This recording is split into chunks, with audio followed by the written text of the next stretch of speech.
Build Back Better plan's price tag is being described as incomprehensible by Congresswoman Abigail Spanberger, a Democrat.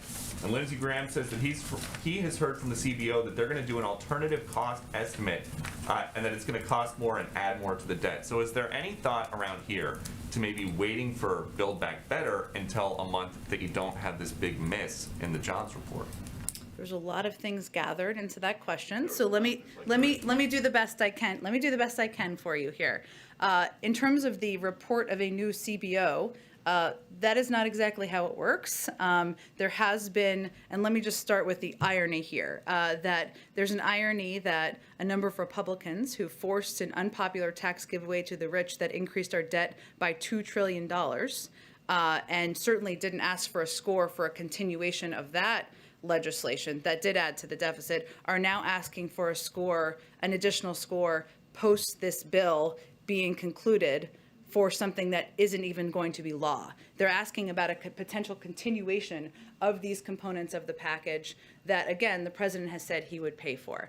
I can't get into the psyche of why. I would suggest that it might have something to do with their opposition to raising taxes on corporations. That seems to get under their skin a little bit. We disagree with them on that front.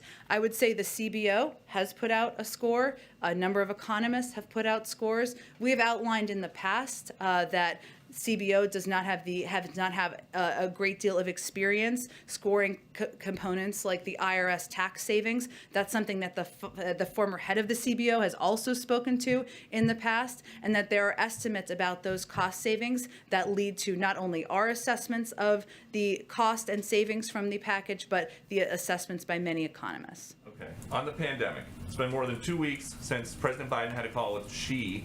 And on that call, we know he did not press him to help with the COVID origins investigation because you said that Xi just understands he's supposed to be transparent. So, in the 2+ weeks since, has he helped and been transparent yet? I don't believe that's exactly what I said. I believe what I said is that we have pressed for this repeatedly. We will continue to, and we'll continue to do that at a range of levels. I don't, unfortunately, have any updates on the participation or willingness of the Chinese to add and provide additional data. Can I provide one other update to you, since you asked me about crime yesterday, and I have a little more information for you? About crime? My question was about Xi. Well, you asked me a question about crime yesterday. Okay. So I was going to give you a little extra information. I followed up for you, Great. Thank Peter.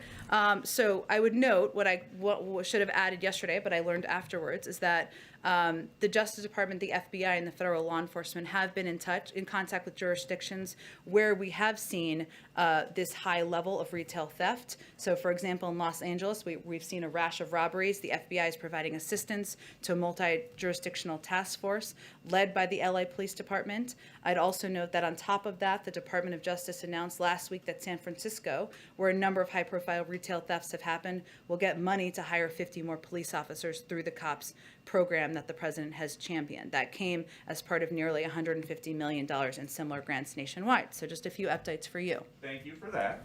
We will include that in our I look coverage. forward to seeing it on Fox later today. It's on Fox right now, Okay, I think. I bet it is. One more topic to follow up on some of the questions from earlier. The president was hoarse and coughing today. A lot of people in the workforce are encouraged not to go to work if they are exhibiting those symptoms, even if they are fully vaccinated. So are the rules different for the president? The president, again, was tested, as we put out in a transparent piece of information from his doctor, where he received a response quickly from that test, enabling him to proceed. People also he had a cold, which is what you know from the information put out by the doctor. But as you know from your own experience, it is possible to test negative several times before there's a positive test. So is there any concern about having him at work while he's got these symptoms, even if he is showing negative I can assure you that the president follows every protocol. He wants to keep everyone safe in the White House, and that's why obviously we consult with the doctor and we put out that information to make it available to all of you.